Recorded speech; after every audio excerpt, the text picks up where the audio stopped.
hemisferio norte, las regulaciones del hemisferio norte según la OMS, pero se recomienda que la grabación se recomienda que el periodo de vacunación sea, en cambio, como somos más parecidos, el comportamiento del virus es más parecido a los del hemisferio sur. Y pues eso era lo que decía este artículo. Bueno, sobre la epidemiología, aquí hay la curva epidémica de casos confirmados de influenza por semana epidemiológica a lo largo de varios años.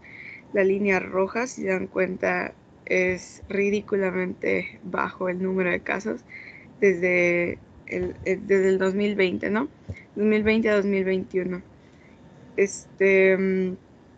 Debido a la pandemia por COVID-19, claro, por el SARS-CoV-2. Entonces aquí se pueden observar los casos de influenza en otros años anteriores, y acá abajo se observa el tipo y subtipo viral predominante.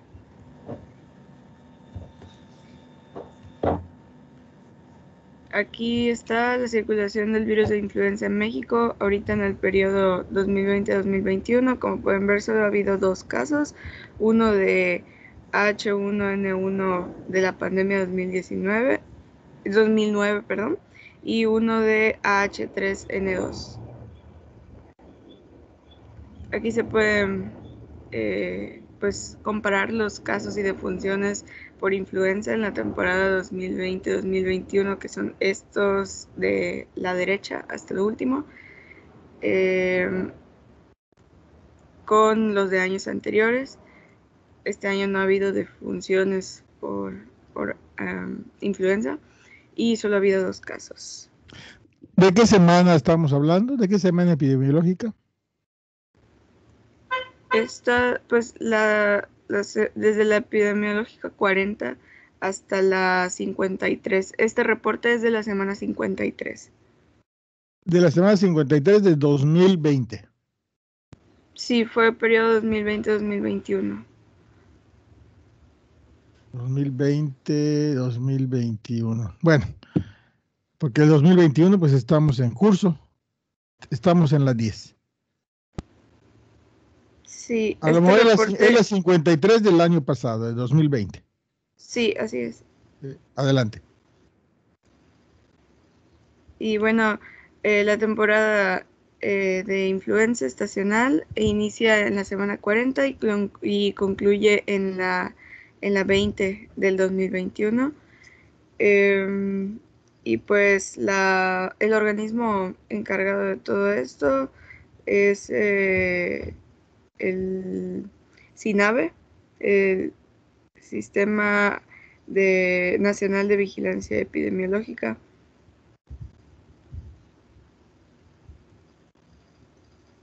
Etiología.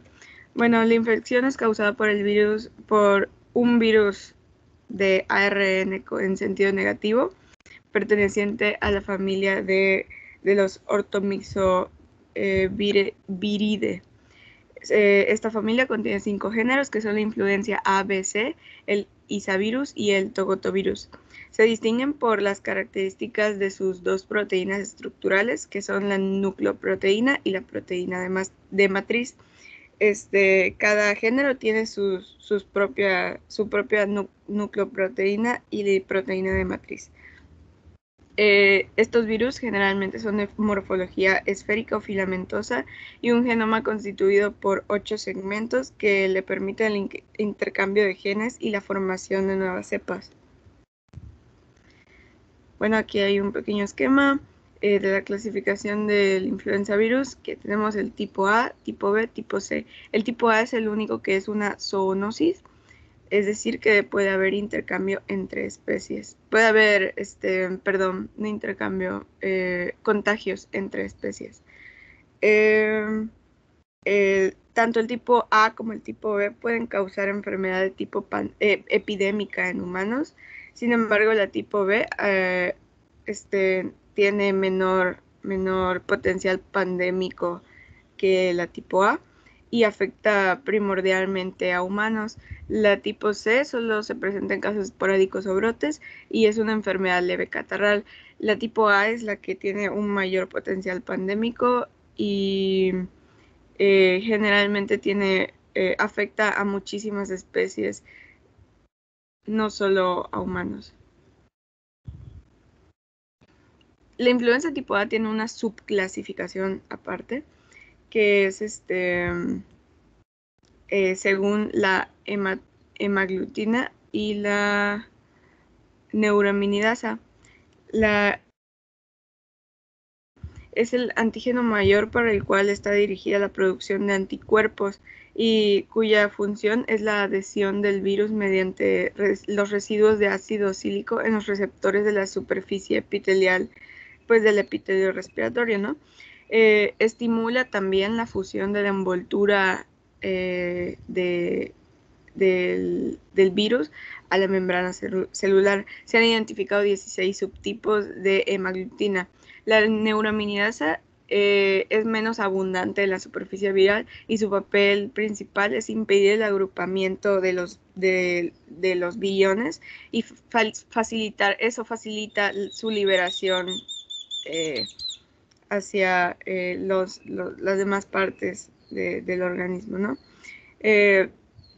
También escinde el ácido siálico de las glucoproteínas, incluido el receptor celular. Esto es algo importante porque, como les voy a comentar más adelante, tiene relación con las infecciones bacterianas secundarias. Se han identificado 9 subtipos de neuraminidasa. La influenza tipo A tiene una nomenclatura especial que va escrita según primero el tipo, que sería A, luego el lugar del primer aislamiento, luego la fecha del primer aislamiento y al final se escribe el tipo de hemaglutina y de neuraminidasa. El ejemplo es la A California 04-2019 H1N1, que también a esto también se le puede llamar H1N1 PDM09, que quiere decir es la influenza H1N1 de la pandemia del 2009. Ah.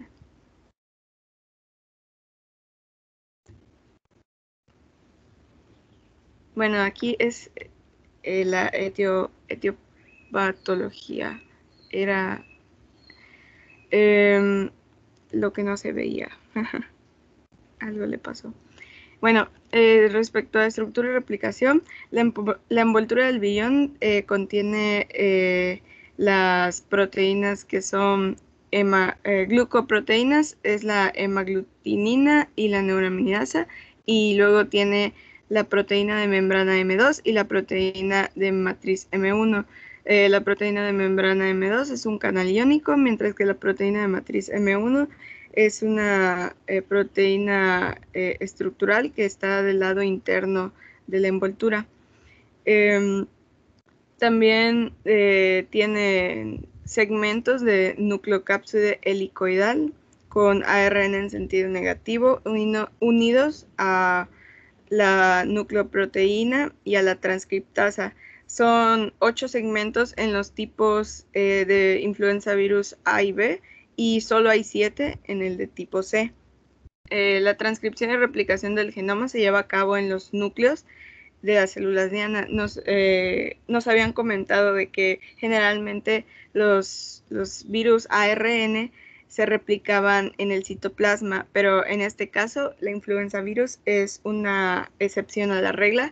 La transcripción y replicación se lleva a cabo en los núcleos, pero se ensamblan en el citoplasma y salen por gemación a través de la membrana, destruyendo la célula.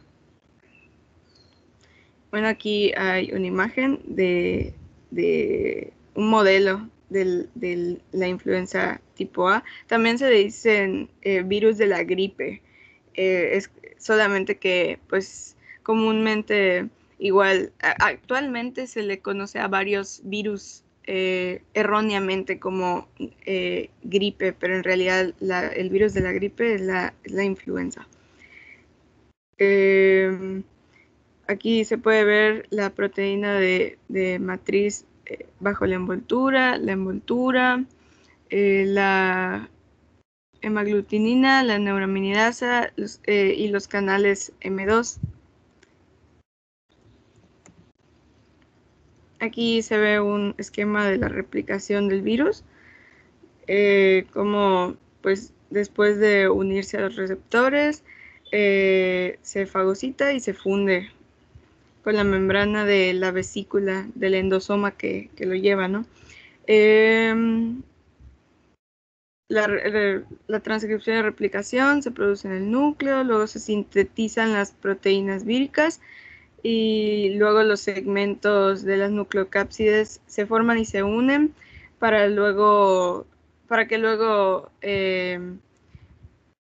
se interactúen con M1 en el interior de la membrana y luego con M2 pues, la M2 va a ser la que permita la gemación, ¿no?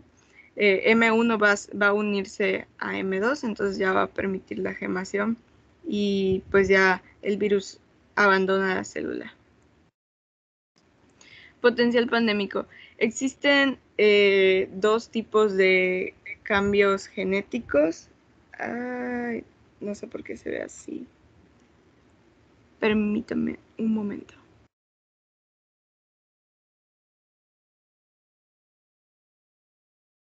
Se ve bien, no sé qué. Ah, no, está en inglés.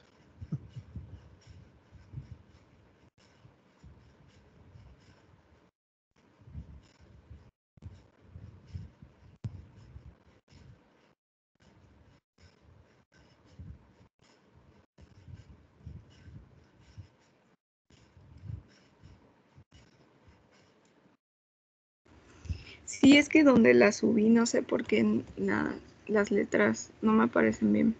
Pero la voy a poner desde acá para que ya se vea. Está bien. Sí, porque creo que es eso. Sí, no tiene la fuente. Donde la subió no tiene la fuente que usó y por eso se ve como en inglés. Sí.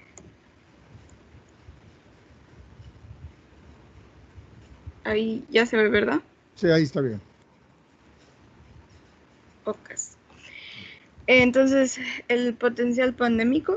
Existen dos tipos de cambios genéticos que van a darse entre el genoma de los virus de la influenza, y estos son los que van a pues permitir la formación de nuevas cepas. Existen los deslizamientos antigénicos, conocidos como drift en inglés, que son cambios menores, son cambios genéticos menores, es un proceso continuo que da lugar a nuevas variantes y estos van a ser los que determinen las actualizaciones anuales de las cepas contenidas en la vacuna contra la influenza. Generalmente los deslizamientos antigénicos ocurren en la influenza tipo A y la influenza tipo B. Luego se encuentra el salto antigénico, que es conocido como shift en inglés. Son cambios genéticos importantes y representan un cambio radical manifestado con la aparición de una nueva hemaglutina o una nueva combinación hemaglutina-neuraminidasa. Para el cual no existe inmunidad poblacional y es el que puede llegar a ocasionar epidemias o pandemias, ¿no? Estos saltos antigénicos generalmente son característicos de la influenza tipo A. Y bueno, los dibujitos son para pues ilustrar, ¿no? Que la influenza tipo A generalmente se encuentra su hospedero potencial, ¿cómo se dice? Su reservorio potencial son las aves acuáticas silvestres, pero estas aves acuáticas silvestres igual pueden contagiar a cualquier tipo de aves y hasta mamíferos, ¿no? Muchísimas especies. El cerdo se considera un reservorio intermedio en donde ocurren estos saltos y deslizamientos antigénicos y luego pasan hacia los humanos y es cuando se producen pues las epidemias o pandemias. La patogenia. El virus se une y destruye las células del epitelio respiratorio, eliminando el principal sistema defensivo. Como destruye las células del epitelio respiratorio, que ya sabemos que es un epitelio pues ciliado, esos cilios pues al destruirse ya no van a poder eliminar las bacterias bucales y nasales deglutidas, lo que puede producir neumonías. Uno de los patógenos más comunes es el Staphylococcus aureus, que produce las neumonías. En las vías respiratorias inferiores, la infección puede provocar una descamación grave del epitelio bronquial o alveolar. También facilita la adhesión bacteriana a las células epiteliales, sobre todo la neuraminidasa por la escisión de los residuos de ácido siálico. Por eso es que facilita la adhesión bacteriana. Es un inductor excelente del interferón, que junto con las respuestas de citocina alcanzan su máxima intensidad de 3 a 4 días tras la infección y son los que van a causar los síntomas sistémicos de la enfermedad. Los síntomas locales van a ser causados por el mismo virus, que va a destruir el epitelio respiratorio, pero los síntomas sistémicos, que son los que mayormente causan lo que se conoce como el síndrome gripal, esos van a ser debido a la respuesta inmune del hospedador al virus. Bueno, la transmisión. El virus se contagia por inhalación de gotículas expulsadas al hablar, respirar y toser. Aquí hay una pequeña imagen con pues la patogenia del virus de la gripe A. El primero es la inoculación del virus por aerosoles, replicación en las vías respiratorias, y esa misma replicación va a empezar a producir anticuerpos, la respuesta de linfocitos T y la inducción del interferón. Los anticuerpos y la respuesta de linfocitos T constituyen otorgan una protección futura. Luego la descamación de las células secretoras de la mucosidad y las células ciliadas, que van a, pues, todo esto va a originar lo que se conoce como síndrome gripal. Y luego están los cuadros menos frecuentes, que son la infección bacteriana secundaria, que pues, como ya les mencioné, es porque la infección por influenza pues va a predisponer una infección bacteriana, porque se les hace más fácil a las bacterias pegarse a la célula y pues contaminarlas, ¿no? Y dañarlas. Esto va a producir una neumonía. También se puede provocar una neumonía vírica primaria, que es cuando pues el mismo virus es el que causa la neumonía, por ejemplo cuando está cuando llega hasta las vías respiratorias inferiores. Y también puede haber una afectación del sistema nervioso central y de la musculatura, pero como ya mencioné, son cuadros menos frecuentes y normalmente pasan solamente en los grupos de riesgo. Cuadro clínico. El espectro es muy variado, desde infección asintomática hasta forma... Deténgase tantito ya, Paula, vamos a ver, para que respire. Déjeme ver. Sin decir nada más páseme la que sigue. Y nada más para que yo la vea. Páseme la que sigue. ¿Otra? Sí, pásela, quiero ver qué sigue, para que yo no le vaya a quitar lo que vaya a decir. Páseme la que sigue. Pues tengo diagnóstico. Perfecto, regrésese. Ya. Vamos a ver, vamos a preguntarle al grupo algunas cosas. Está bien, no, solo quería la siguiente. La siguiente es la que nos iba a decir, el cuadro clínico. Para ver si no estaba ahí lo que les voy a preguntar. Y vamos a ver a Moisés, que nunca le he preguntado, no es que nunca lo he oído. Moisés, en la descripción de la enfermedad que nos va a dar Paula, nos va a decir que hay un amplio espectro de la enfermedad, lo mismo que pasa con coronavirus. Sí, entonces debe haber algo que haga que el cuadro clínico sea diferente y y que también la frecuencia de complicaciones sea diferente entre las personas. Estos algos, Moisés, que pueden modificar el curso de la enfermedad de una persona con respecto a otro, ¿cómo le llamaríamos, Moisés? Podrían ser las comorbilidades. ¿Cómo se le llama? Sí, estoy de acuerdo contigo. Las comorbilidades es algo que puede hacer que el cuadro clínico sea diferente en una persona con respecto a otra. En términos generales, las comorbilidades, ¿cómo se les llama? Pues son enfermedades o complicaciones. Pero factores de qué? ¿Factores de qué? Cuando un factor aumenta la posibilidad de que ocurra la enfermedad, ¿se llama factor qué? Predisponente.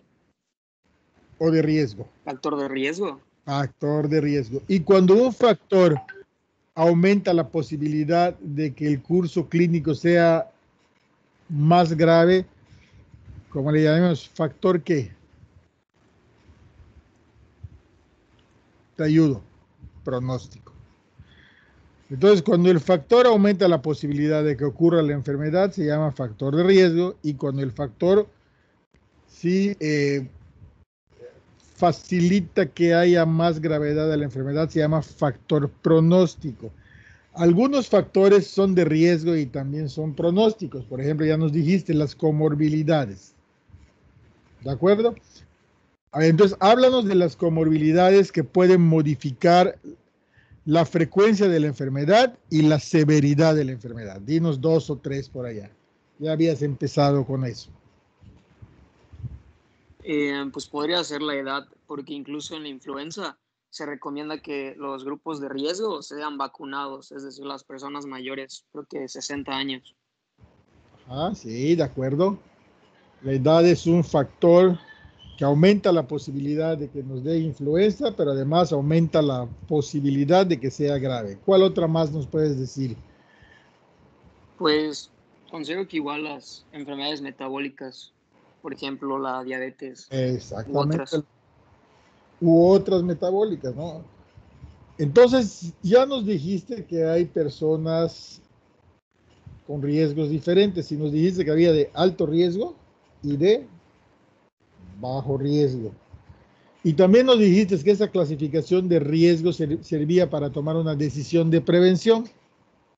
Esta es una de las enfermedades prevenibles por vacunación. Y por lo tanto, la clasificación de riesgo de las personas nos permite dar tiros precisos para la prevención, porque cuando vacunamos, pues no vacunamos en forma indiscriminada, sino empezamos a vacunar por grupos de edades. Aunque en una pandemia esto puede ser diferente, ¿no? Pero entre pandemias, fuera de pandemia, la vacunación es específica para ciertos grupos de edades. Perfecto, entonces esta misma clasificación de riesgo nos va a servir para otra cosa, si es alto riesgo o bajo riesgo. En términos generales, ¿sí? Toda persona que tenga una enfermedad sistémica es de alto riesgo de tener enfermedad grave. Toda persona que sea inmunocomprometida es de alto riesgo de tener enfermedad grave. Todo adulto mayor es de alto riesgo de tener enfermedad grave. Toda persona con una neumopatía crónica o ser fumador crónico es de alto riesgo de tener enfermedad grave. Y todo enfermo del corazón, cualquiera que sea su patología, generalmente cuando estás enfermo del corazón también tienes afectación pulmonar, también es de alto riesgo de tener enfermedad grave. Entonces esas son las condiciones o las situaciones que tenemos que conocer antes del cuadro clínico para tomar decisiones, en este caso preventivas. ¿De acuerdo? Y más adelante vamos a ver que también vamos a tomar decisiones terapéuticas en función de la probabilidad de tener la enfermedad y la asociación de factores de riesgo, ¿sí? O factores pronósticos. Bien, adelante, Paula. Muy bien, Moisés. Ok. Entonces, como ya comenté, el espectro de los signos y síntomas muy variados. Puede ir desde una infección asintomática hasta pues formas que ponen en riesgo la vida. Las variaciones comunes son pues los ancianos tienden a no tener fiebre, pero pues el cuadro se presenta más por anorexia, delirio y postración. Y pues la fiebre tiende a ser más elevada en niños que en adultos. El inicio agudo de síntomas y signos respiratorios es algo común en la influenza. Y pues los síntomas son generalmente fiebre, mialgia, cefalea, debilidad extrema, tos no productiva, odinofagia y rinitis. Otros menos comunes pueden ser dolor retroesternal, fotofobia, dolor abdominal y diarrea. Bueno, otras manifestaciones clínicas. El cuadro de influenza igual puede asociarse a cuadros de otitis media, traqueobronquitis, náusea, vómito y diarrea. Y, por ejemplo, se puede asociar a convulsiones en niños. Como ya les comenté, la temperatura, la fiebre es mayor en niños que en adultos. Entonces, en los niños a veces las fiebres muy altas pueden producir convulsiones, o pues en caso de niños con ya una predisposición a convulsiones, una fiebre pues no tan alta puede causarles igual la convulsión. La duración del cuadro es aproximadamente de 5 a 8 días. La tos y la debilidad la debilidad general puede persistir por más de 2 semanas. Sin embargo, pues el cuadro generalmente se resuelve pues al cabo de esas primeras 2 semanas, ¿no? La gravedad depende de la experiencia inmunológica previa. Eso es importante por las inmunizaciones, la vacunación. Y pues si ya te has enfermado anteriormente de una cepa, es probablemente que pues ya no te enfermes de esa cepa, ya tienes inmunidad, pero pues la inmunidad no aplica para otras cepas generalmente. Entonces por eso existe la vacunación, para que pues tengas inmunidad de las diferentes cepas que hay al momento.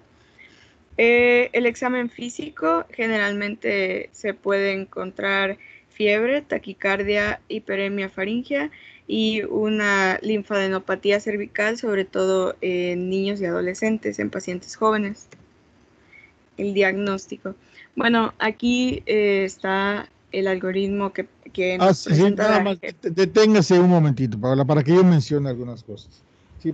Miren, como ya nos dijo Paula, el diagnóstico clínico a veces es verdaderamente complicado, ¿sí? Sobre todo en los casos que no son casos graves, o en casos fuera de una epidemia o un brote epidémico bien identificado. Porque la enfermedad se puede parecer a otras infecciones respiratorias altas o a otras infecciones que inician con un cuadro prodrómico respiratorio alto y después se transforman en otra cosa, como cuando veremos algunas de las exantemáticas. Entonces, el diagnóstico es verdaderamente difícil, ¿sí? Sobre todo en casos leves y en casos graves inclusive. Si, por ejemplo, a esta diapositiva que nos acaba de presentar Paula, le quitamos influenza y le ponemos coronavirus, pues checa perfectamente bien, ¿sí? cuesta mucho trabajo distinguir entre una y otra. Entonces es aquí donde nos tenemos que poner abusados para dar el paso siguiente, ya sea diagnóstico o ya sea terapéutico, porque vamos a ver que en algunos casos, a pesar de que tener cierto grado de incertidumbre respecto a si es una cosa o la otra, tendríamos que tomar decisiones terapéuticas, sobre todo en aquellos pacientes que tienen alto riesgo o alto riesgo de tener enfermedad grave, o sea, mal pronóstico, ¿sí? Entonces aquí la pregunta es si es tan difícil, sobre todo en los casos leves, si se puede parecer a otra cosa, ¿cómo es que le hacemos para atinarle, ¿sí? Cuando tenemos los recursos o cómo le hacemos para tomar una decisión, ¿sí? Una de las cosas muy importantes que tenemos que saber y estar muy pendientes es el comportamiento epidemiológico de la enfermedad, aunque a veces se sale de ese comportamiento y es cuando nos llevamos sorpresas. Entonces, el comportamiento epidemiológico es un auxiliar muy importante a la luz de un cuadro clínico, porque nos permite tomar una decisión al momento, inclusive la decisión de hacerle una prueba diagnóstica. Entonces hay que considerar siempre estar revisando el comportamiento para saber en un momento dado qué hacer. Ahorita yo acabo de ver la semana 10 del boletín epidemiológico de la Secretaría de Salud. En una oportunidad se los voy a mostrar. Y hasta estas 10 semanas que se han reportado, porque ya tenemos transcurridos en el año más de 10 semanas, pero el reporte que tenemos es la semana 10, no hay reportado ningún caso de influenza, ¿sí?, en lo que va del año. Y aquí sí que vale la pena señalar que si no lo han reportado es porque no lo ha habido, porque desde aquel brote de influenza H1N1 que a mí me tocó estar activo en el hospital, en la T1, en ese entonces era el director del hospital, hay un sistema de vigilancia epidemiológica donde al azar, a personas que tienen cuadros catarrales, al azar cada X número de personas, les hacen la prueba, se parezca o no se parezca a influenza. Entonces, en el estado o en los estados tenemos unidades monitoras que están haciendo eso, inclusive durante la epidemia de coronavirus. Eso quiere decir de alguna manera que el brote de coronavirus ha desplazado transitoriamente a esta enfermedad. Entonces es muy importante considerar eso, considerar el espectro del cuadro clínico, porque eso nos va a servir para dar este paso siguiente que nos va a señalar Paula, o si no podemos dar el paso siguiente, tomar una decisión terapéutica. Adelante, Paula. Ok. Bueno, aquí está el algoritmo para el diagnóstico de influenza. Primero se empieza pues con un caso sospechoso de influenza, pues investigar el inicio de signos y síntomas y pues evaluar el cuadro clínico que presenta el paciente. Si el cuadro clínico es menor a 72 horas, se realiza la prueba diagnóstica, que es la RT-PCR-I. Si no, pues se evalúa si el paciente es grave. Si no es grave, entonces el paciente pues es ambulatorio, solo se tomará al 10% de la población afectada. Y si está grave, pues se realiza la prueba diagnóstica hasta los 7 días y pues notificación a la autoridad correspondiente. Igual acá es notificación inmediata. Bueno, la prueba diagnóstica de la RT-PCR-I es pues se obtienen secreciones respiratorias de aparato de aspirado. Sígale, pero no le vaya a cambiar porque quiero hacer alguna observación de ese diagrama que nos está señalando, que no usted lo hizo, está en la guía de práctica clínica, pero hay que hacer algunas observaciones. Sí. Sí. Bueno, la prueba diagnóstica se hace por aspirado nasofaringeo en niños y adultos y pues en pacientes intubados aspirado endotraqueal. Son de elección debido a la mayor concentración de virus. Y pues un resultado negativo no excluye el diagnóstico, pues un falso negativo, por lo que los datos clínicos deben prevalecer para la toma de la decisión. Bien, vamos a revisar ese diagrama de flujo para que entendemos, porque como que le falta una patita, como que quedó cojo, ¿sí? Vamos a ver. Entonces, el diagrama de flujo nos dice que ante la presencia de un caso sospechoso de influenza, ¿sí? Si se puede, lo que vamos a hacer es el diagnóstico microbiológico. Y ahí nos pone la primera condición. Si el paciente tiene un cuadro clínico menor a 72 horas, ¿sí? Nos dice que le hagamos un PCR para identificar si hay presencia del genoma. Pero si tiene más de 72 horas, ¿le hacemos PCR o no le hacemos PCR? A ver, vamos a preguntarle, ¿por qué del otro lado, si tiene más de 72 horas, me pone otra condición? Me pregunta si es grave o no es grave. Porque podría ser igual del otro lado, 72 horas grave o no grave y tomar la decisión. Como que de repente se va del otro lado y empieza a preguntar si es grave o no es grave, si tiene más de 72 horas. A ver, entonces el límite de 72 horas, Paula, ¿por qué es importante el límite de 72 horas? Me parece que es por el tratamiento farmacológico. Exactamente. Porque el tratamiento farmacológico es más efectivo si es administrado durante las primeras 48 horas y pues creo que ahí ponen máximo 72 horas. Eso es correcto, Paula. Entonces, cuando tenemos un paciente, sobre todo con factores de mal pronóstico, sobre todo con pacientes con factores de mal pronóstico, entre comillas, nos urge saber si ese paciente tiene o no influenza. ¿Por qué? Pues porque ese sería el mejor momento de darle el tratamiento que funcione mejor. Esto no quiere decir que si tiene más de 72 horas no le debamos dar tratamiento. Vamos a ver cuáles son las excepciones. Entonces, en la primera rama del diagrama de flujo, que es de H1N1, por cierto, ¿sí? Dice que si tenemos un paciente dentro de 72 horas y su opción es darle tratamiento, nos urge hacer el RT-PCR para decidir si sí o sí le damos. ¿De acuerdo? Si tiene más de 72 horas, entonces la necesidad de hacerle sí o sí la prueba va a depender de la gravedad. Si el paciente está grave, nos urge saber si es por influenza, porque a pesar de tener más de 72 horas, ¿sí? Es factible que necesite tratamiento antiviral. Y por eso preguntan, ¿está grave? Sí.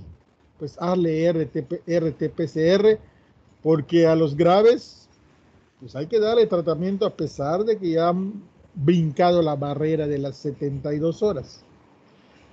Entonces, a los graves sí hay que hacerle el PCR como si estuvieran dentro de las 72 horas, porque podrían ser beneficiados por el tratamiento.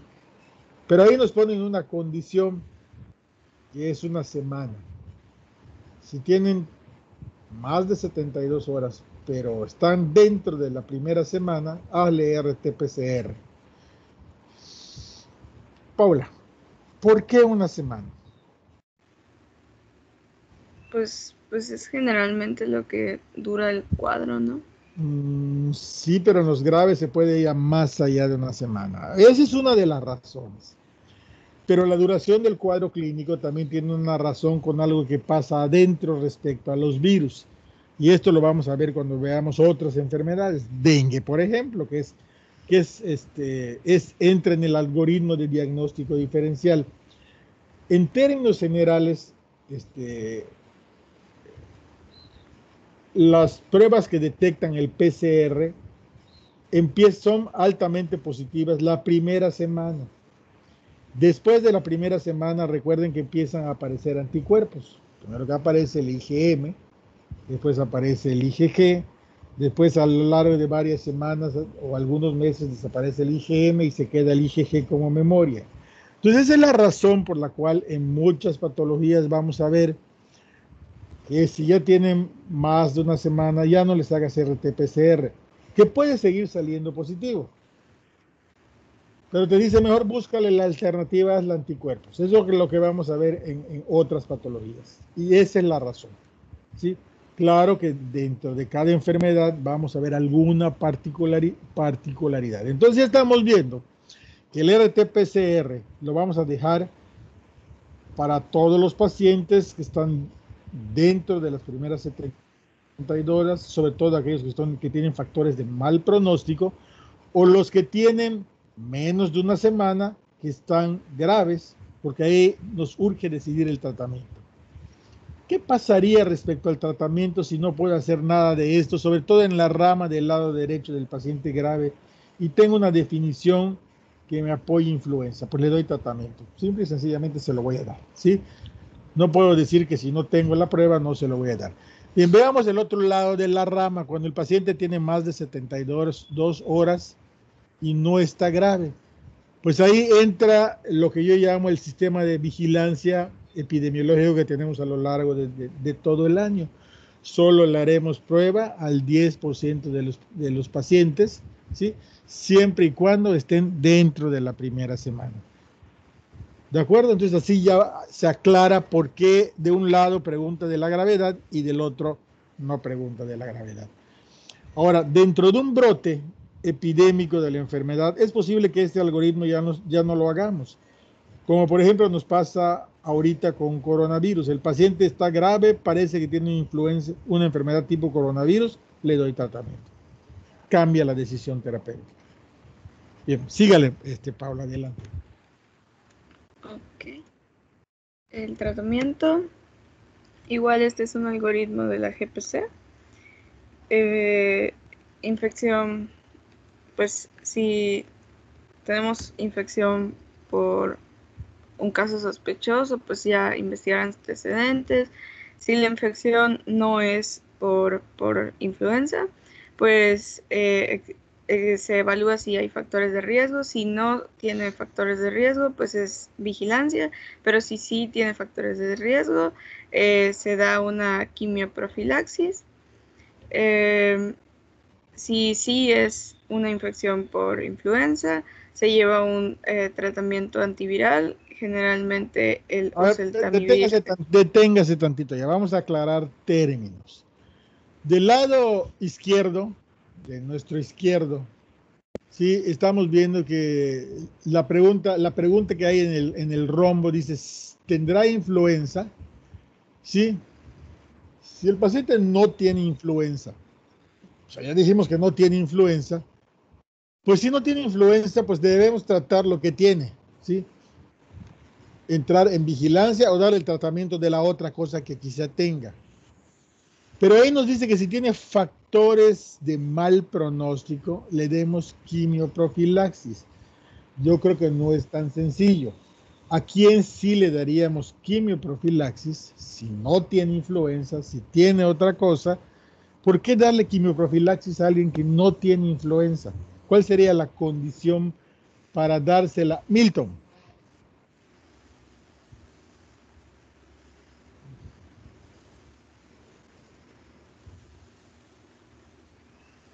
Buen día, doctor. Buen día. ¿Qué pasó, Milton? Bueno, no sé si es muy... dígame. ¿Por qué? Me estaba hablando, puede continuar.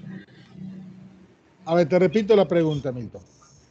Del lado izquierdo del diagrama dice que si alguien tiene datos clínicos respiratorios, pero respondemos que no tiene influenza, ¿sí? La siguiente pregunta es si tiene factores de riesgo. Yo diría más bien factores pronósticos, factores de mal pronóstico, para hablar correctamente. Si tiene factores de mal pronóstico, si tiene una enfermedad respiratoria que no es influenza, dice que lo vigilemos o que le demos el tratamiento que requiera para lo que tenga.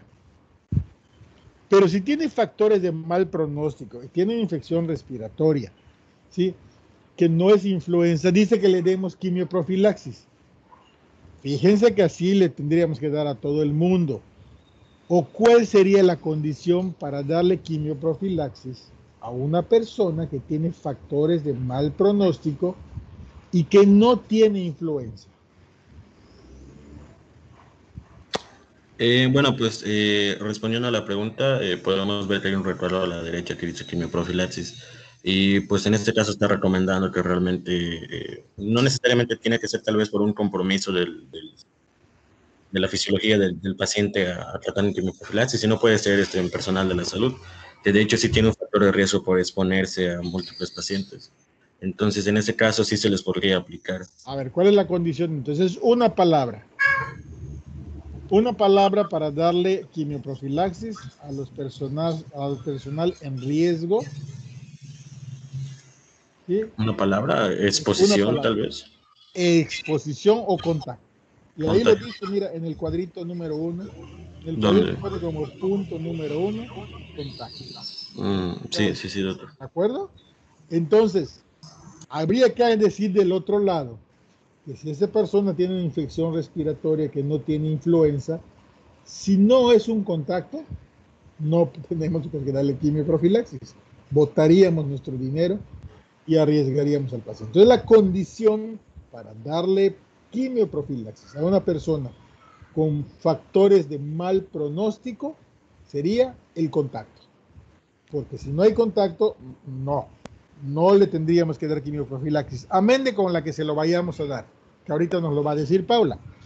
Bien, sigamos, Paula, con el diagrama de flujo. Ok, sí, es una infección por virus de influenza. Generalmente el tratamiento antiviral es lo que prosigue. Y pues el oseltamivir es el tratamiento de elección y el zanamivir es la alternativa, que es vía inhalación. El tratamiento antiviral es importante considerar de forma empírica en casos graves o con complicaciones, en todo caso confirmado, y dar prioridad a pacientes hospitalizados con alto riesgo de presentar complicaciones. Pues ya dijimos que los de alto riesgo son menores de 2 años y mayores de 65.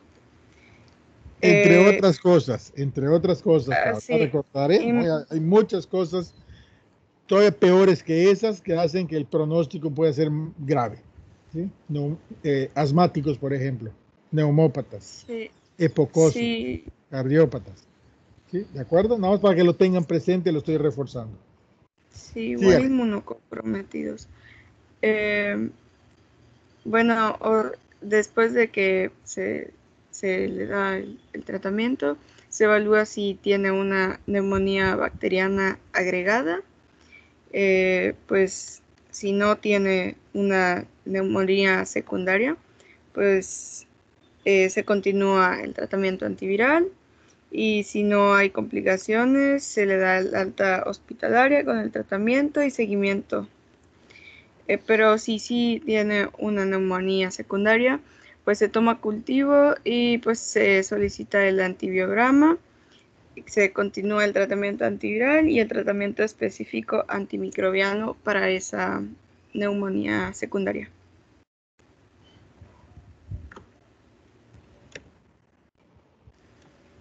Y aquí hay otro para el manejo terapéutico.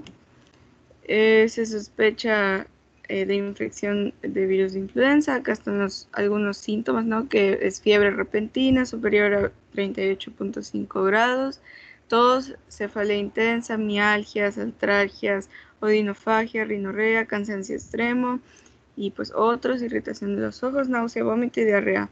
Estos son los síntomas. Si no presenta los síntomas, pues es tratamiento sintomático, información de medidas preventivas, que pues de este lado las tenemos: lavado de manos, cubrir boca al toser, colocar dentro de la bolsa los pañuelos, tratar de no tocarse los ojos, nariz ni boca, evitar saludar de mano beso, no acudir a a sitios concurridos, también evitar estar en contacto con personas enfermas, no compartir alimentos y utensilios personales y pues no escupir en el suelo. Si sí presenta signos y síntomas, vamos a evaluar si tiene datos de alarma. Los datos de alarma están aquí a un lado, del lado derecho. En niños es fiebre alta, dificultad para respirar, aumento de la frecuencia respiratoria. Entre 1 y 5 años, pues es mayor de 40 respiratorios por minuto. Entre 2 y 11 meses es mayor a 50 respiraciones por minuto. Rechazo a la vía oral, convulsiones, trastornos del estado de la conciencia. En adultos es dificultad para respirar, vómito, diarrea persistente, trastornos del estado de la conciencia, deterioro agudo de la función cardíaca o agravamiento de alguna enfermedad crónica como asma o pues EPOC. Si no presenta datos de alarma, se evalúan los factores de riesgo. Si no tiene factores de riesgo, es tratamiento antiviral ambulatorio y medidas preventivas. Si sí tiene factores de riesgo, pues se evalúa la evolución. Si es mayor a 48 horas, si es menor a 48 horas, este tratamiento antiviral ambulatorio. Si es mayor a 48 horas, es tratamiento sintomático. Si sí tiene datos de alarma, pues ya se hace la hospitalización. Pues toma y estudio de muestra respiratoria, tratamiento antiviral, tratamiento antimicrobiano si se requiere y seguimiento. Y pues aquí están algunos factores, están enlistados algunos de los factores de riesgo, que edad mayor a 60 años, menores de 5 años, enfermedades crónicas o debilitantes como cardiopatía, enfermedad respiratoria crónica, diabetes mellitus, cáncer, trastornos inmunológicos, embarazo, exposición laboral como el caso del personal de salud y personas que viajan a áreas afectadas con el virus. Bueno, ahora vamos con la prevención. La prevención es mediante vacunación. La deriva antigénica hace que las vacunas aprobadas se actualicen cada año de acuerdo a las predicciones de la OMS. Pues la OMS tiene sus centros de investigación y ellos ya van evaluando, tienen sus centros de vigilancia e investigación, ¿no? Y pues ya la OMS predice más o menos qué cepas van a ser las comunes este año y las manda, las publica, ¿no? Y esas son las que se vacunan a la población en los diferentes países. La neutralización de anticuerpos contra la hemaglutinina tiene una alta correlación con pues, la protección. Las vacunas aprobadas generalmente contienen 2 cepas de influenza A y una de influenza B. También existen las que tienen 2 cepas de influenza A y 2 cepas de influenza B, pero casi no, o sea, en México casi no se usan y no están en el esquema de vacunación. Las que se usan son las de 2 de la A y 1 de la B. Son virus inactivados, virus fraccionados inactivados.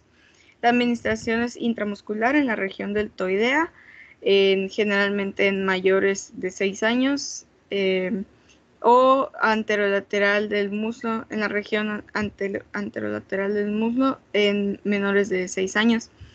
Niños de 6 meses a 8 años requieren 2 dosis durante su primera temporada de vacunación, con 4 semanas de diferencia cada dosis. Las contraindicaciones de la vacuna generalmente son alergia al huevo o a otro componente de la vacuna y personas con cuadro febril. En el caso de las alergias, se puede utilizar las vacunas recombinantes o atenuadas. Y en caso de personas con cuadro febril, se le puede administrar la vacuna solamente hasta que se mejore el cuadro. Y pues aquí hay una pequeña infografía del IMSS de la vacuna, pues qué es la influenza, para qué sirve la vacuna y cuándo tenemos que vacunarnos cada año. El periodo de vacunación comienza en octubre y se extiende hasta marzo.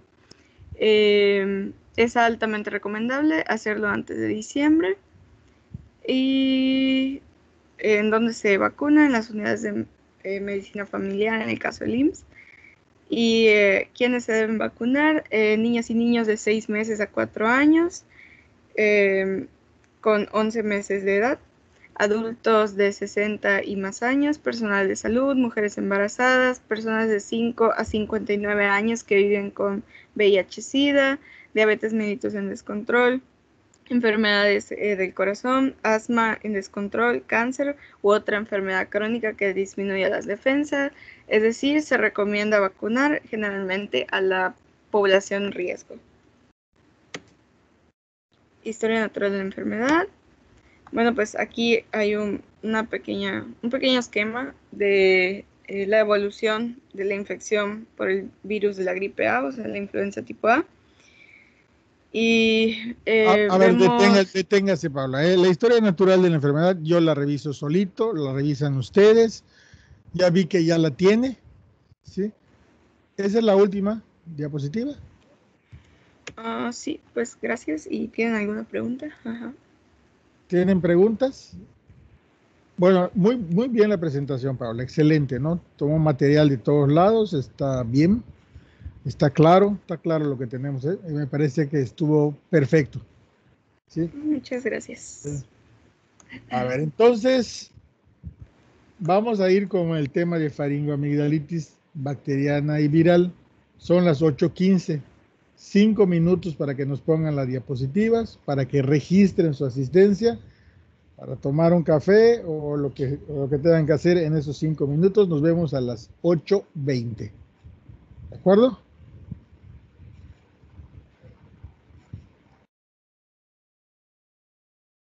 Ok, doctor, gracias. Ok, doctor.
Muy bien, vamos a continuar.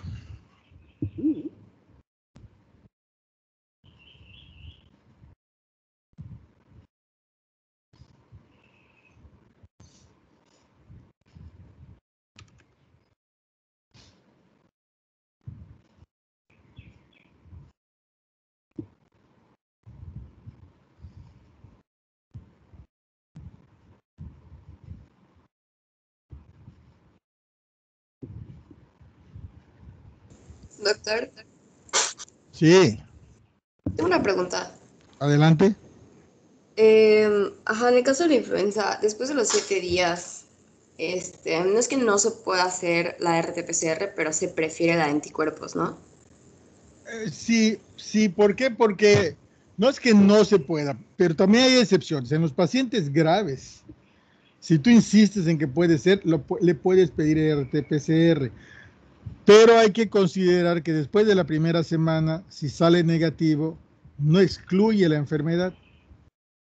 ¿Por qué? Porque ya sabemos que por esas fechas empieza a haber anticuerpos y empieza a disminuir la carga viral y eso puede afectar al resultado de la prueba. Eso no quiere decir que tajantemente no la puedas usar, por ejemplo, en el día 8 o en el día 9. No, la puedes usar, pero hay que considerar esa posibilidad. Entonces también podrías pensar en la posibilidad de determinar anticuerpos específicos. Desde luego que si el paciente está grave, le puedes pedir las dos cosas, ¿sí? El algoritmo nos dice las mejores condiciones en las que funciona la prueba, pero no nos dice no la hagas nunca, ¿no? Pero ustedes tienen que aprender cuáles son las mejores condiciones para hacer una prueba o la otra. Les voy a dar un ejemplo hipotético. Si yo tuviera en terapia intensiva un niño que tiene 10 días y sospecho que tiene influenza, que tiene encefalitis por influenza, una complicación, pues yo sí le pediría PCR. Si sale negativa, le pediría anticuerpos. Entonces, hay que individualizar cada caso. Lo que nos presentan en las guías son las mejores condiciones en las que funciona la prueba. Y cuando los examinamos ustedes, eso es lo que les preguntamos. En la práctica clínica real hay que ver el caso en particular, ¿sí? Les comento, hace 7 años yo fui asesor de quejas del IMSS. Y no me acuerdo si el año pasado o el antepasado, me tocó la queja de una mujer en una unidad de medicina familiar del IMSS que se quejaba porque consultó después de la primera semana y le hicieron el diagnóstico de influenza. Y no le dieron ni tratamiento ni le pidieron la prueba. Entonces ella por sus medios se fue a otro lugar y le hicieron la prueba y salió positiva después de la primera semana y regresó al IMSS con su prueba positiva y el médico del IMSS a solicitar el tratamiento. Porque no es barato y además no es fácil conseguir el tratamiento, sobre todo en épocas de brote, porque se gasta. No así el sector salud, que siempre tiene un stock. Y el médico le dijo que no le iba a dar el tratamiento, que porque ya tenía más de una semana. Pero no consideró otras cosas y la paciente se complicó y al médico lo demandaron. En defensa, el médico decía que tenía más de una semana y por eso no le pidió la prueba, y que tenía más de una semana cuando le hicieron el diagnóstico y por eso no le dio el tratamiento. Pero no consideró a la paciente como persona y se metió en un lío en el que no la ganó. A pesar de que las guías él estaba pegado a una guía, ¿sí? Al no considerar la individualidad, pues perdió la queja y tuvo que reponer el daño, que es lo que nos toca a los médicos. Entonces, regresándome, 72 horas ¿cómo se llama? Es un límite a considerar para el tratamiento. Una semana es un límite a considerar para el PCR, pero no es no tajante. ¿De acuerdo? Ok, gracias. Sí. Muy bien, entonces adelante, Abraham. Me voy a meter poco para que puedas terminar, si no, no vas a terminar. Adelante. Sí. Buenos días, pues yo voy a exponer el tema de lo que es la faringoamigdalitis viral, más que nada. Ponle modo de presentación, Ay, Abraham, por favor, para que la podamos ver mejor. Ahí. perdón. Bueno, pues yo les voy a hablar de lo que es la faringoamigdalitis principalmente viral. Y pues comencemos. Primero que nada, la faringoamigdalitis viral es una infección, hoy sí como su nombre lo indica, en la faringe de las amígdalas, caracterizada por la garganta roja y por lo general tiene más de 5 días de duración. Aquí podemos ver una garganta a la izquierda con faringoamigdalitis viral y otra con una faringe normal. La etiología puede ser muy variada, tenemos diferentes virus, el principal es el adenovirus y de ahí tenemos varios que es el Epstein-Barr, el herpes virus simple, el Coxsackie-A, el rinovirus, coronavirus, virus de influenza, la parainfluencia y el citomegalovirus. Cabe resaltar que el adenovirus y el Epstein-Barr son los que por lo general dan la variedad membranosa, la pueden dar, y el herpes virus simple y el Coxsackie-A pueden dar la variedad ulcerativa o vesicular. En cuanto a la epidemiología, el 90% de las faringoamigdalitis son de origen viral. Los cambios climáticos tienen un comportamiento estacionario debido a los cambios de clima brusco. Y por lo general se presenta más en otoño e inicio de invierno. Afecta a ambos sexos, en todas las edades, y por lo general a los niños menores de 5 años, principalmente a los varones en esta edad. Podemos ver una gráfica donde se muestran los casos de faringoamigdalitis en México en los últimos 8 años. Y en cuanto a etiopatología, el mecanismo de transmisión suele producirse por vía respiratoria a través de las pequeñas gotas de saliva que se expelen al toser, estornudar o simplemente hablar desde una persona infectada a un huésped susceptible. Tenemos factores del huésped y factores del ambiente. En los factores del huésped tenemos lo que es el reflujo gastroesofágico, la inmunodeficiencia y el síndrome de apnea del sueño obstructivo. Y por parte del ambiente tenemos la contaminación ambiental, las estaciones del año y las guarderías. Lo que es el reflujo gastroesofágico, la contaminación ambiental y las estaciones del año propician lo que es la enfermedad debido a que generan un daño a la mucosa de las vías respiratorias superiores, principalmente las células ciliadas. Y pues como no se puede el barrido de los organismos patógenos, pues afectan al huésped.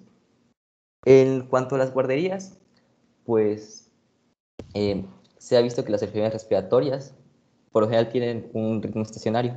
Sin embargo, en las guarderías pues tienden a tener durante todo el año el mismo grado un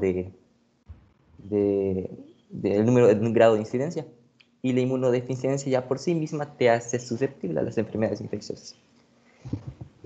¿Y por qué en las guarderías todo el año hay catarros?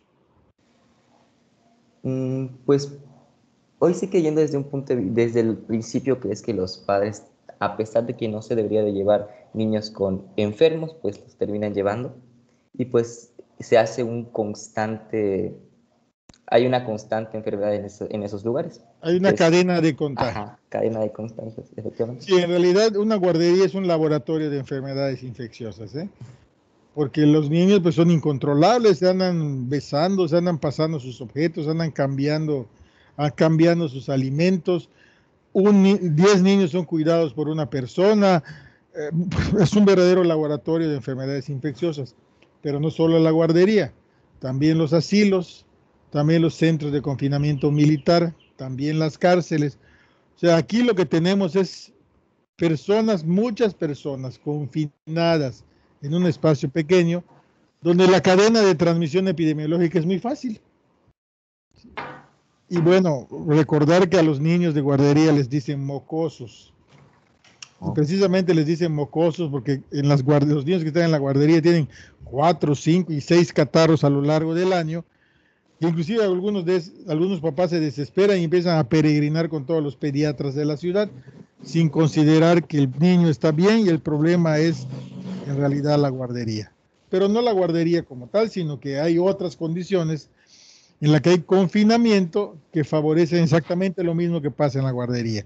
Claro, en la guardería hay niños y los niños tienen un sistema inmunológico limpio, no tienen memoria y todo lo que les llega funciona como una especie de vacunación. Les da y se curan, pero todo lo que les llega los afecta.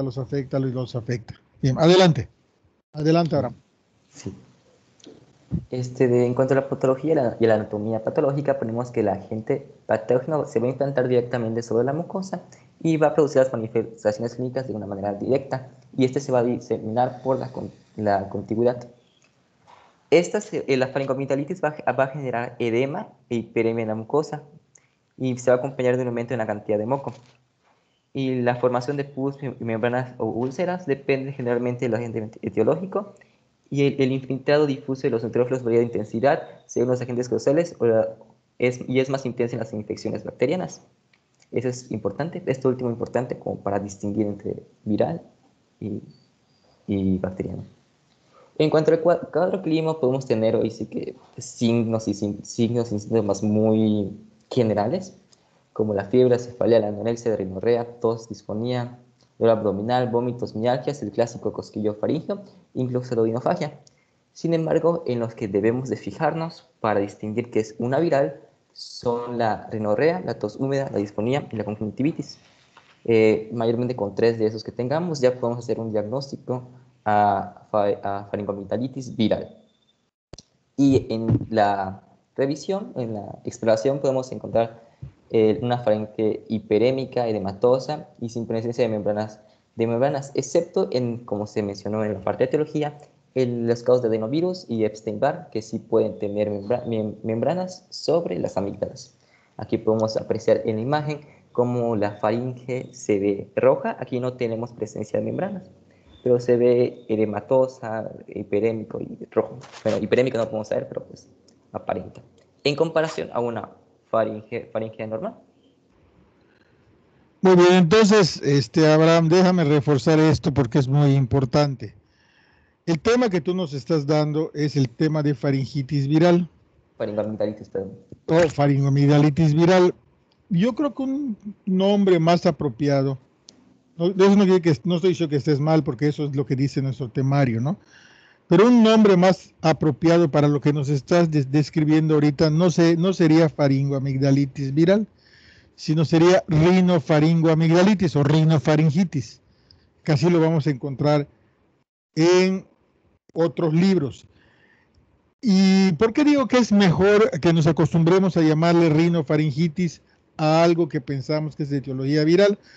Porque aquí nos has dicho la clave para el diagnóstico diferencial clínico entre lo que es bacteriano y lo que no lo es, ¿sí? Que son la presencia de rinorrea y la presencia de tos. ¿Por qué entonces los virus afectan más partes de la vía respiratoria alta? Porque los virus, cuando afectan la mucosa respiratoria, no se confinan a un solo lugar. ¿Sí? Afectan la nariz, afectan los senos paranasales y en algunos casos se van un poquito más para abajo. Cosa que difícilmente hacen las bacterias, sobre todo el estreptococo beta hemolítico del grupo A. Entonces, la clave para el diagnóstico diferencial clínico es esto que nos acaban de decir, y para que no se nos olvide, mejor le llamaremos a la enfermedad rinofaringitis. Desde luego que hay condiciones en las cuales los virus no afectan ni la nariz ni más abajo y se confinan a las amígdalas y a la faringe. ¿Sí? Por ejemplo, cuando veamos mononucleosis, la enfermedad del beso, que ya nos dijeron de paso aquí que es por el virus del Epstein-Barr, vamos a ver que se parece mucho a una faringoamigdalitis bacteriana, pero nos ayudan los datos agregados. Cuando tenemos enfermedades por citomegalovirus o herpes, es posible que no tengamos ni tos ni rinorrea, pero sí tengamos, como vemos en la fotografía de la izquierda, sí úlceras, además de la hiperemia. Pero en términos generales, cuando observamos rinorrea y hay tos húmeda, y además hay conjuntivitis, sí o sí podemos asegurar que la etiología es viral. El problema es cuando no lo tienen, pero eso va a ser en el menor de los casos, porque también Abraham nos dijo una cosa muy importante, que sobre todo sucede en la infancia, a ojo cerrado. el 90% de las infecciones respiratorias altas, sobre todo en la infancia, son de etiología viral. Y por lo tanto, así a ojo cerrado, el 90% de los tratamientos deberían ser sintomáticos. Entonces, esas son las cosas que tenemos que considerar cuando vemos un paciente con estos cuadros clínicos, que dicho sea de paso, pues esto es lo que más vemos los médicos generales y los pediatras en la consulta externa. Así que debe quedar muy claros estos conceptos. Adelante, Abraham. Y en cuanto a la forma vesiculosa, pues también puede variar dependiendo de del virus que lo produzca. Por ejemplo, en el caso del herpes, se va a acompañar de gingivoestomatitis y se va a encontrar úlceras en lo que es la faringe, la lengua, las encías, mucosa de los carrillos y los labios. Y en el caso de la provocada por la coxsackia, estas van a estar en las circunscritas o en la parte anterior de las fauces, por lo general en los pilares anteriores. Aquí podemos ver una imagen donde se aprecian las úlceras de una faringoamigdalitis vesiculosa. En cuanto al diagnóstico, el diagnóstico es más que nada puramente clínico. Sin embargo, se pueden usar algunas radiografías para poder encontrar por la sospecha de complicaciones, ya sea neumonía o abscesos retrofaringios. El estudio biológico va a quedar restringido más que nada a los estudios epidemiológicos. Y el diagnóstico diferencial debemos de considerar la difteria, la mononucleosis, la escarlatina, los padecimientos malignos como la leucemia y la agranulocitosis.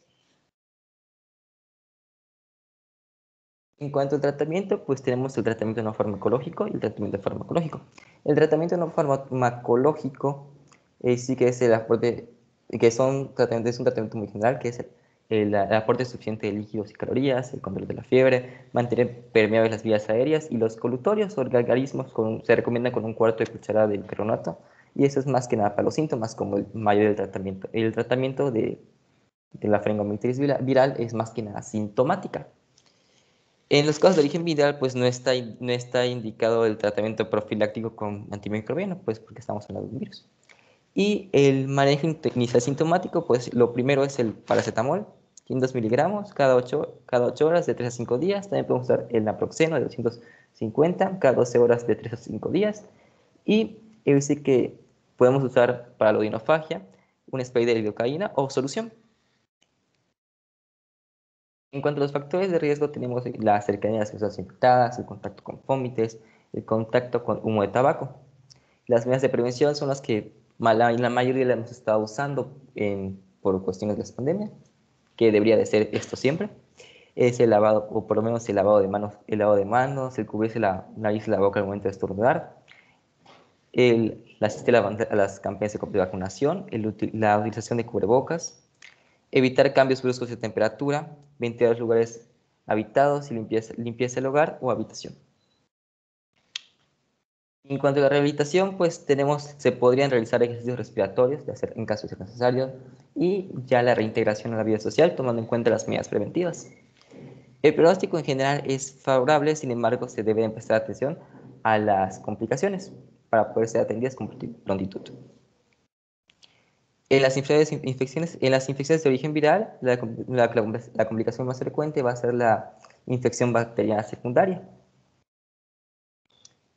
Y ya por último, pues tenemos la historia natural de la enfermedad, que las síntomas iniciales son ahí déjamela, esa va a ser mi tarea, déjamela ahí, yo la voy a ver. La van a ver ustedes solitos también, ¿sí?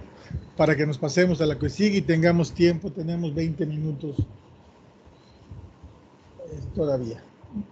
Vamos a pasarnos con lo que sigue. Si hay alguna pregunta aquí de este tema. No, entonces nos pasamos con la faringoamigdalitis bacteriana, que es el complemento del tema. Cuando decís que no es viral y si es bacteriana, y en este caso lo importante y lo relevante es que en el caso de las bacterianas, pues sí tenemos que dar un tratamiento. ¿Sí? Disculpe, ¿sí? ¿Se sigue compartiendo la pantalla o ya? No, ya no, se fue. Ya. Ok. Gracias. En un momento pongo las diapositivas rápidamente. Siempre tú, Abraham, ¿verdad? Mande. Soy yo, Iván, Iván. ¿Me escucha, Iván, doctor? Iván. Sí, sí, permíteme, Iván. ¿Y quién nos va a dar otitis media? ¿A quién le tocó otitis media? A mí, doctor. ¿Quién es mi? A ver, 12 de la lista. Sí, Lista. Eduardo Escalante. Eduardo. Está bien. Bien, Eduardo. Adelante entonces. Iván.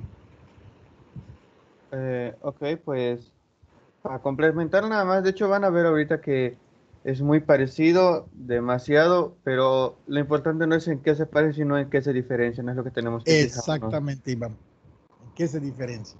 Primero una definición así muy rápida, faringoamigdalitis es una infección de la faringe, amígdala que se quita garganta, ajá, ambos sexos, más frecuente en la infancia, esto ya lo sabemos, ya nos lo dijo mi compañero. ¿Qué vemos aquí en la imagen? Vemos estas manchas blanquecinas, esto es algo que vamos a ver allá. En el otro, ¿cómo estaban? Estaban de color rojo, no había estas manchas, es algo que tenemos que notar una diferencia evidente en la expresión física que podemos ver físicamente cuando llegue nuestro pacientito y nos diga, es que me duele la garganta. Ah, pues ¿sabes qué? Si está rojo es una, si está blanco es la otra. No va a ser siempre así, pero eso es algo que nos puede ayudar. Epidemiología afecta a ambos sexos, más frecuente en la infancia y en la población de hacinamiento e higiene inapropiada, más frecuente a finales de otoño y principios de invierno, portador de ser humano, mecanismo de transmisión, persona a persona, periodo de incubación 12 a 4 días, puede variar unos 7 días. Realmente, ¿qué estamos viendo? Es lo normal y común de una enfermedad de este tipo. Se transmite muy fácil. El ser humano la pasa a otros seres humanos. Yo hablo con ustedes así a poco distancia, no hay coloca, no hay nada. Yo soy enfermo, los voy a contagiar con mucha facilidad. Es así como sigue este tipo de enfermedades bastante contagiosa. Y algo que tenemos que tomar en cuenta es que lo mencionó el doctor y también mi compañero, es que solo 10% de los casos van a ser de bacteriano y realmente muchos pueden iniciar como de virus y se le agrega bacteriano como una complicación. ¿Quién va a hacer esto? Va a ser el estreptococo beta hemolítico del grupo A, EBHGA, que esta tabla la tomé del libro. Ahí vemos que esa es la bacteria que va a causar esta enfermedad que estamos tratando ahorita, que es la faringoamigdalitis. A ver, nada más, regrésate tantito para que aclaremos algo. Yo oí en alguna de las clases que nos dieron otro agente etiológico. Sin duda, cuando hablamos de las faringoamigdalitis bacterianas sin factores de riesgo especiales, el estreptococo beta hemolítico del grupo A, que además causa otras enfermedades, por cierto, no es la única, causa otras enfermedades, ¿sí? Pero en este caso estamos en el tema de la faringoamigdalitis, es sí o sí el agente etiológico más frecuente de la faringoamigdalitis bacteriana. Por lo tanto, si, por lo pronto, si no es el más frecuente, es el que diagnosticamos con mayor frecuencia. En el caso de la difteria, que es una faringoamigdalitis especial, ya lo veremos, es parte de lo que vamos a ver. ¿Sí? Ahí vamos a ver que es una enfermedad local con datos sistémicos por toxinas. No es tan frecuente como uno lo pudiera pensar, sobre todo porque tenemos una vacuna, que la ponemos desde hace muchos años.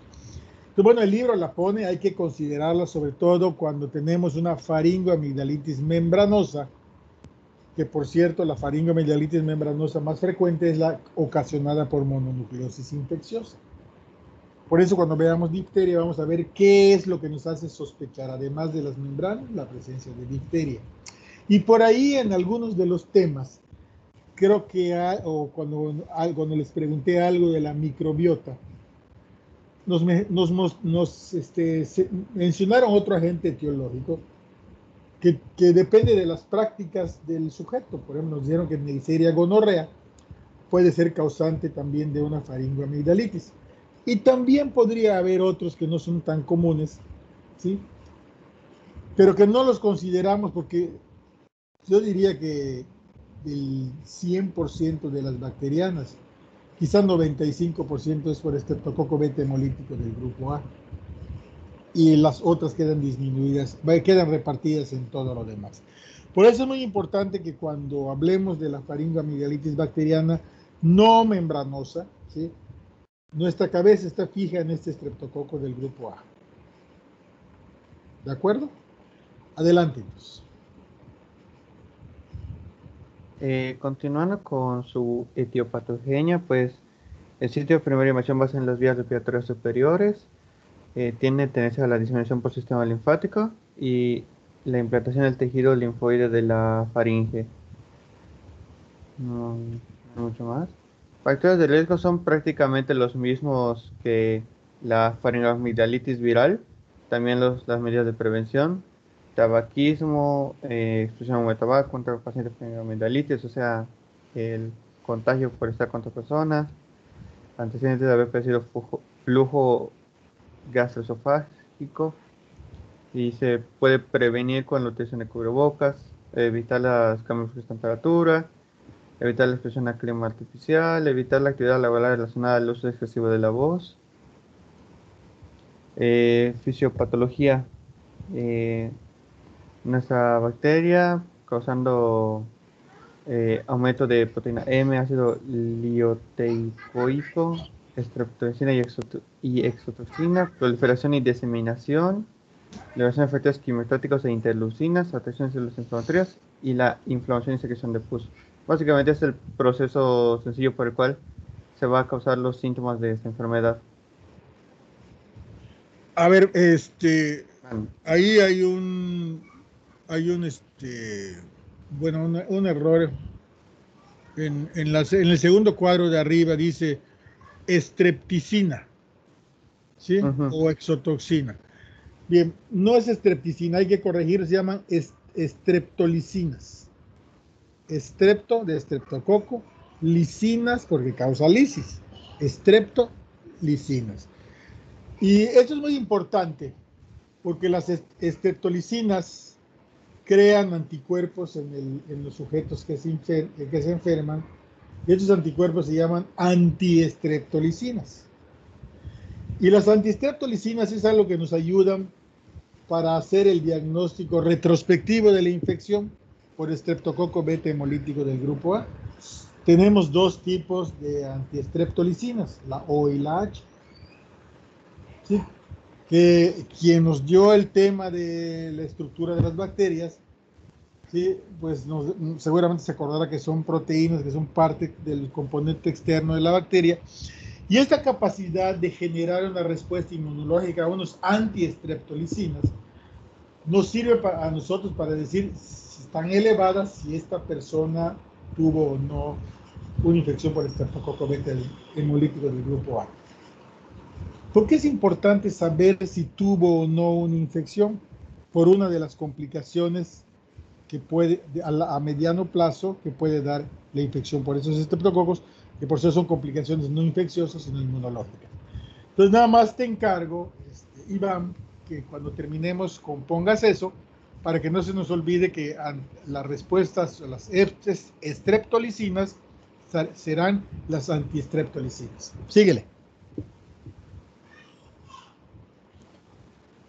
Cuadro clínico, se puede, desde una fase clínica, tener 50% de fiebre alta, náuseas y vómitos, es menor al 10%. Lo que vamos a ver es comienzo agudo con o sin la fiebre, dolor faríngeo también al tragar y todo eso, odinofagia, cefalea, malestar general, faringe enrojecida, básicamente lo que le mencioné al principio.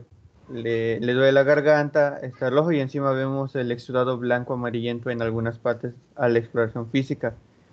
Lo que nos debe llamar la atención es que no se acompaña de síntomas nasales, no tiene tos y puede haber adenopatía cervical anterior dolorosa a la palpación o a la exploración física.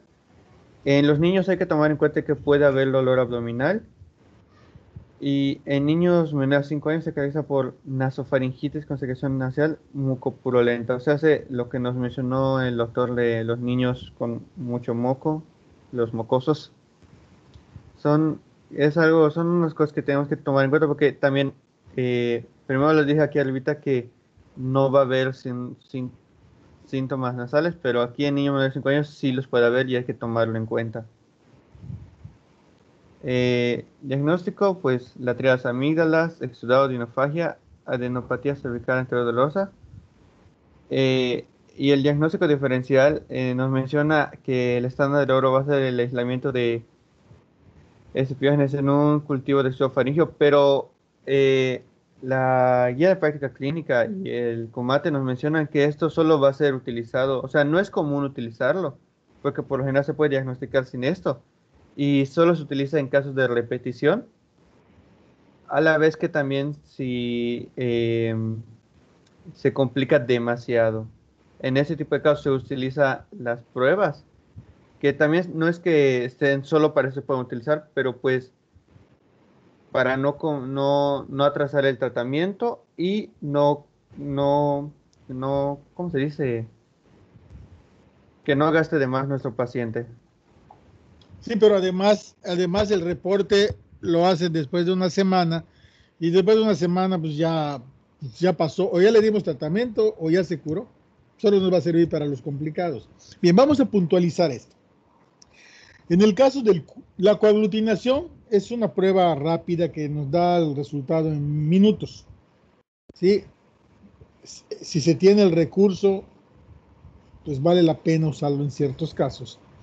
Porque es una prueba que es una reacción antígeno-anticuerpo donde tomamos la muestra de la garganta y la exponemos a anticuerpos conocidos contra estreptococo que tienen algo pegado para evidenciar la aglutinación si es que hay el antígeno. Es una prueba rápida que es muy útil, pero además no es barata y no está disponible en cualquier consultorio, pero es una prueba de consultorio. Y es una prueba que nos podría servir para aquellos casos que desde el punto de vista clínico parezcan una faringoamigdalitis por estreptococo beta hemolítico del grupo A. ¿Cuáles se van a aparecer? Las que no tienen tos, las que no tienen rinorrea, las que tienen adenomegalia cervical anterior, pero no necesariamente puede ser por estreptococo del grupo A, ya lo dijimos. Pero en términos generales, con el diagnóstico clínico es suficiente. Ahora, el cultivo, pues si decidimos tomarlo, no se puede diferir el tratamiento. Hay que tomar el cultivo y iniciar el tratamiento y después ajustar. Porque si esperamos al resultado del cultivo, pues no es práctico. El cultivo te lo van a reportar más o menos en una semana, más o menos, dependiendo del laboratorio. Y no vas a esperar, nadie te va a esperar una semana. Entonces, ¿en qué condiciones sí deberíamos tomar un cultivo de exudado faríngeo? Bien, pues en el que tiene infecciones de la garganta de repetición para ver si es por estreptococo del grupo A. En aquellos que hemos diagnosticado infección bacteriana y no curó con el tratamiento, se fue prolongando y no curó, pues hay que tomarlo. En los pacientes que se sospecha, en los pacientes que tienen fiebre reumática, que es una complicación inmunológica de esta enfermedad, en los familiares de enfermos con fiebre reumática, aunque estén sanos, porque son los que contagian al que está enfermo de fiebre reumática, o ciertas condiciones de estudios epidemiológicos. Fuera de allá, no tendríamos que estarlo pidiendo en todos los pacientes. Sería suficiente con que tomemos los criterios, que creo que son de CENTOS, sí, creo que sí, para hacer el diagnóstico clínico y darle el tratamiento. Adelante entonces. Iván, síguele. Bueno, los tratamientos aquí hay una diferencia muy importante que es que vamos a utilizar tratamiento con antimicrobianos, antibióticos. Es muy importante reconocer estos casos, esta diferencia, porque pues si la enfermedad faringomitis bacteriana la vamos a ver mucho menos que la viral, tenemos que tener cuidado porque pues no podemos dar antibióticos para algo que no le va a servir y solo va a complicar a nuestro paciente. Entonces hay que saber distinguir por la cuestión de qué medicamentos vamos a utilizar. Hay una división sencilla de menores de 4 años y mayores de 4 años. Se empieza con penicilina procaínica, penicilina benzatínica, Cambia la dosis, realmente si se dan cuenta solo se duplica. Penicilina benzatínica también. Y en caso de alergia se recomienda la eritromicina oral. También hay otros medicamentos en caso de alergias que se pueden utilizar. ¿Cómo se llaman? Cefalosporina de tercera generación. Ah, no, cuidado. No, ¿No? cuidado. Eso sí ¿Me no. confundí? A ver, déjame, yo te voy a ayudar acá. A ver, por El favor. tratamiento de elección para estreptococo del grupo A, ¿dónde se encuentra? ¿Dónde se encuentra? En este caso estamos hablando de faringoamigdalitis. Son las penicilinas. Todavía siguen siendo las penicilinas o los que derivaron de ella que no sean cefalosporinas de tercera generación. ¿Qué deriva de una penicilina? Bueno, o no deriva, o se parece, o tienen el mismo efecto, las ampicilinas. ¿Sí? Ampicilina y amoxicilina. Es otra alternativa. También podemos utilizar cefalosporinas, pero de primera generación. No de tercera, de primera generación. Y en los alérgicos a las penicilinas, ¿sí? Que podrían compartirlas con ampicilina o con cefalosporina de primera generación, ¿sí? Podríamos usar macrólidos. El macrólido, el más viejito y que casi no lo usamos, es la eritromicina. Ahora usamos más claritromicina o acitromicina, que son los dos macrólidos más nuevos, mucho más nuevos que la eritromicina, que está más difundido su uso en el mercado. Y otra alternativa podría ser trimetoprim más sulfametoxazol. Pero no cefalosporina de tercera generación, no carbapenems, porque tenemos antes muchos recursos. No es que no sirvan, sino que es demasiado tratamiento, con demasiado riesgo de resistencias, con el mismo efecto que los otros y con un precio diferente. ¿Sí queda claro? Entonces recordemos, penicilina, primera elección, o amoxicilina o ampicilina, para los alérgicos, los macrólidos, ¿sí? Que aquí el libro nos pone eritromicina, pero no es el que ya más usamos más claritromicina y acitromicina. Y otra alternativa es el trimetoprim con sulfametoxazol. Hay otras cosas que pueden funcionar, pero dejemos nuestro arsenal así. Con eso sería suficiente. ¿De acuerdo? Síguele. Pronóstico. El pronóstico responde bien al tratamiento. Es raro la complicación superativa. Nos menciona la fiebre reumática después de infecciones totales de 3%. Condiciones epidémicas de 0.3%. Y realmente no es algo, o sea, si hay tratamiento y todo esto, no es algo que se pueda complicar mucho. Sí tiene complicaciones, pero no son tan comunes. Y el paciente con fiebre reumática tiene una posibilidad un poquito más considerable de riesgo de un nuevo ataque cuando se reinfecten. A ver, entonces vamos a hablar, voy a decirles algunas otras complicaciones que pueden ocurrir. Como bien nos dijiste, las complicaciones no son tan frecuentes. Tenemos muchos casos de faringoamigdalitis a lo largo de un año y vemos pocas complicaciones, pero sí las hay. Por ejemplo, las complicaciones locales podrían ser la formación de abscesos en las amígdalas o en la faringe, o sea, absceso amigdalino o absceso retrofaringio. Esa es una complicación local. También podríamos tener una diseminación por contigüidad que no es común, que se vaya al oído medio, ¿sí? Otitis media. Podría ser que se vaya más allá de la faringe la bacteria y que nos cause, por ejemplo, sepsis o endocarditis o neumonía, ¿sí? O que se vaya al sistema nervioso central y nos cause meningoencefalitis, que no son tan frecuentes.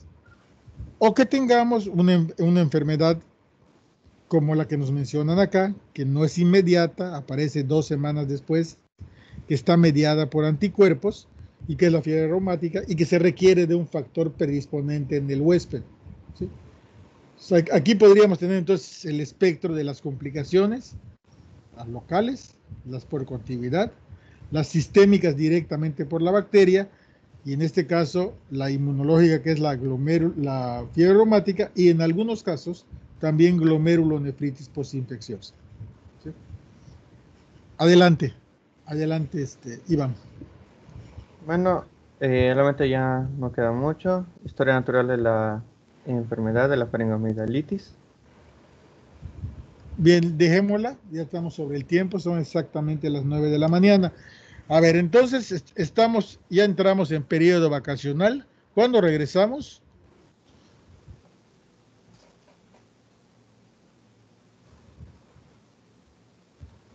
Abril 12 me parece, doctor. Abril 12 sería el lunes. Sí. El 9 creo que es viernes, ¿verdad? 9 viernes sería el último día de Semana Santa y regresaríamos el 12. A ver, entonces, Eduardo, nos quedaste pendiente con el tema de hoy. Eduardo, ¿me escuchas? Sí, doctor. A ver, Eduardo, ¿qué te parece si tomas tus diapositivas y le grabas tu voz a cada una de las diapositivas y nos las vuelves a subir ahí en el Teams y la vemos por nuestra cuenta?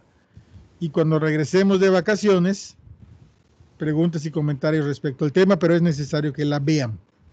Que vean las diapositivas y que escriban sus preguntas y comentarios. De hecho, vamos a hacer una cosa. La van a ver y sus preguntas y comentarios me las van a poner en un Word, en una carpeta especial que va a estar ahí, donde va a estar donde van a estar las diapositivas. ¿Sí? ¿Estarías de acuerdo en hacer ese esfuerzo adicional de grabar tu voz? Sí, no hay problema. Sí sabes cómo hacerlo, ¿verdad? Sí, ahí veo cómo lo hago. Bueno, sí, yo te puedo ayudar, ¿sí? Si quieres, ¿no? Es en el mismo PowerPoint, ¿sí? Lo puedes hacer en PowerPoint, porque tiene la opción de grabar la voz en cada diapositiva, o lo puedes hacer aparte. O sea, ves tus diapositivas, las grabas en un programa externo como Audacity y luego les insertas tu voz. Es como tú quieras. Entonces te voy a pedir de favor que cuando ya hayas subido tu presentación con voz, en el grupo nos pongas un mensaje de que ya la subiste para que la vayamos a ver. Y preguntas y comentarios en un Word. Y cuando regresemos, ahí vamos a empezar con las preguntas y comentarios. Y vamos a seguir con tosferina y difteria. ¿De acuerdo? Sí. Bien, ¿Hay algún tiempo para que lo suba? Bueno, no, pues estamos de vacaciones, ¿no? Lo puedes subir entre hoy y mañana. Entonces te llevará media hora grabar tu voz, o máximo una hora. ¿Sí? Ok. Para que no se nos olvide, si no se nos va a olvidar. Ahora, el tiempo que van a tener los demás para verlo, pues es todas las vacaciones, como es el tiempo que ya tienen para hacer la tarea, todas las vacaciones. ¿Sí? La fecha límite para entregar la tarea que ya está puesta allá es el último día de las vacaciones. Creo que ya pueden acceder a la tarea. Les recuerdo que es una tarea grupal, con que la suba uno del grupo es suficiente. Pero quiero ver todos los nombres en la tarea. ¿De acuerdo? Entonces tenemos para las vacaciones la tarea de ver el video de Otitis Media y la tarea que está ya en el portal, y ya no les voy a poner ninguna tarea más. ¿Sí? Y les recomiendo que repasen todo lo que hemos visto hasta la fecha, para que el día del examen no tengan que empezar de nuevo a estar repasando. ¿De acuerdo? Disculpe, doctor. Sí. A mí, creo que, no sé por qué, pero la última vez que chequé tenía problemas en la plataforma. En la tarea 3 me marcaba error. Decía que no era parte del grupo, Sí, y que ya se lo tenía quité. que ser parte.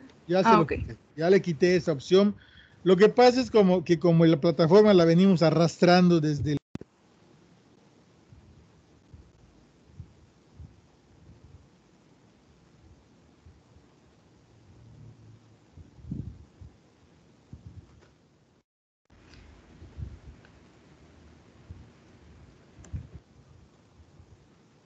Doctor, cerró su micro. Se apagó su micrófono, doctor. Ya, ¿dónde quedé? ya no me quedé. ¿Dónde les...? Bueno, decirles que ya deben tener la opción, porque le quité la opción de entregar en grupo, ¿sí? Pero no tienen que entregarla todas. Ya saben cuál es su grupo y con uno que lo suba, yo lo busco allá, ¿sí? Y va a ser la calificación que le voy a poner al grupo. No puedo, lamentablemente no puedo quitar la tarea y volverla a poner, porque en esa tarea está la calificación del grupo pasado. Y si la quito, se queda la marca en el libro de calificaciones y va a aparecer como que ustedes no hicieron la tarea, así que la tengo que dejar. Entonces, de todas maneras, si a la hora de subir la tarea hay problemas, me avisan y hay otras alternativas para entregar la tarea. Pero creo que ya no debe haber ningún problema porque le quité la opción de entrega en grupo. La tarea sigue siendo grupal, ¿sí? Aunque ya no tenga la opción de entrega en grupo, sigue siendo grupal. ¿De acuerdo? Ok, doctor, gracias. Muy bien, entonces que disfruten sus vacaciones. No se vayan al puerto, ya vieron que hay restricción, seguimos con problemas con coronavirus. Los jóvenes pues no tienen problema, pero los jóvenes viven con sus papás y sus abuelos, así que no le lleven un problema a su casa. Síganse cuidando por los de riesgo de su familia. Y nos veríamos entonces el 12 de abril con preguntas y comentarios de otitis media y con los dos temas que nos siguen, que son tosferina, tosferina y difteria. ¿De acuerdo? Sí, doctor. Ok, doctor. Bien. Nos vemos porque ya hay alguien aquí que les quiere cantar. Cántales. Cántales.